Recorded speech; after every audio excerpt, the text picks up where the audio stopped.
नमस्कार everyone, welcome to our YouTube channel seek and cure. तो दोस्तों, आज के वीडियो में हम जानेंगे कि सर्दियों के मौसम में एलर्जी क्यों बढ़ जाती है और एलर्जी बढ़ जाने के मुख्य क्या क्या कारण हैं और उसे कैसे बचा जा सकता है।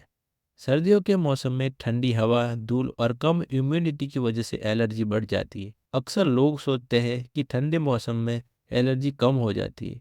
यह बात कुछ हद तक तो सही है, लेकिन भारत जैसे देश में सर्दियों में इंडोर एलर्जी यानी कि घर के अंदर होने वाली एलर्जी कई लोगों को ज़्यादा परेशान करती है। इसका मुख्य कारण बंद कमरे, कम धूप और घर के अंदर ज़्यादा समय बिताना।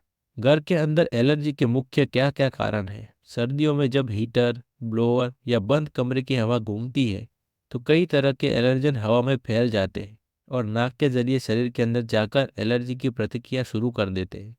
जिनमें बात करें तो धूल के कण, डस्ट पार्टिकल्स, ये बेहद सूक्ष्म कण होते हैं जो गद्दों, तकियों, चादरों और कंबलों में पनपते हैं। इनके अवशेष हवा में मिलकर छींक, खांसी और नाक बहने जैसी परेशानी पैदा करते हैं। फफूंद यानी कि मोल्ड, नमी वाली जगहों से बाथरूम, किचन, बेसमेंट या दीवारों के कोनों में फफूंद पनपती है।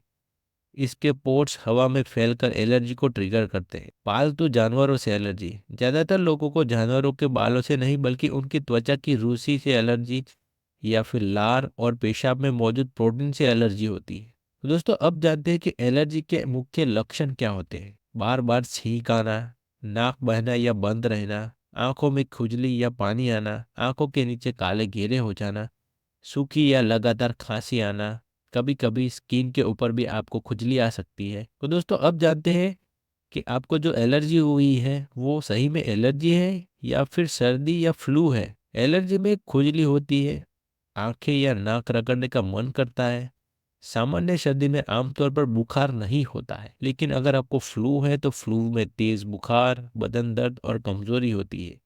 एलर्जी हफ्तों या महीनों तक रह सकती है, जबकि आपकी जो सर्दी होती है वो 7 से 10 दिन के अंदर ठीक हो जाती है। तो दोस्तों, अब जानते हैं कि सर्दियों के अंदर एलर्जी का इलाज क्या है। तो एंटी हिस्टामाइन दवाई है जो छींक और खुजली कम करती है, डीकंजेस्टेंट जो नाक की सूजन और जकड़न को कम करती है, और आप इम्यूनोथेरेपी ले सकते हो जिससे आपको लंबे समय तक राहत मिल सकती है। इसके अलावा आप क्या कर सकते हो, तो घर पर एलर्जी से बचने के लिए कुछ आसान उपाय आपको बताऊंगा। फफूंद लगे पर्दे, कारपेट और वॉलपेपर को आपको हटा देना चाहिए।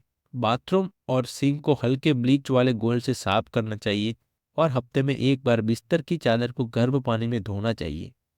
गद्दे और तकियों पर डस्ट प्रूफ कवर लगा लेना चाहिए।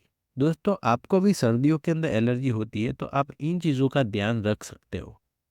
दोस्तों, अगर आपको ये वीडियो पसंद आया है तो हमारे यूट्यूब चैनल को सब्सक्राइब कर देना, बेल आइकन को हिट कर देना और हो सके उतना शेयर कर देना।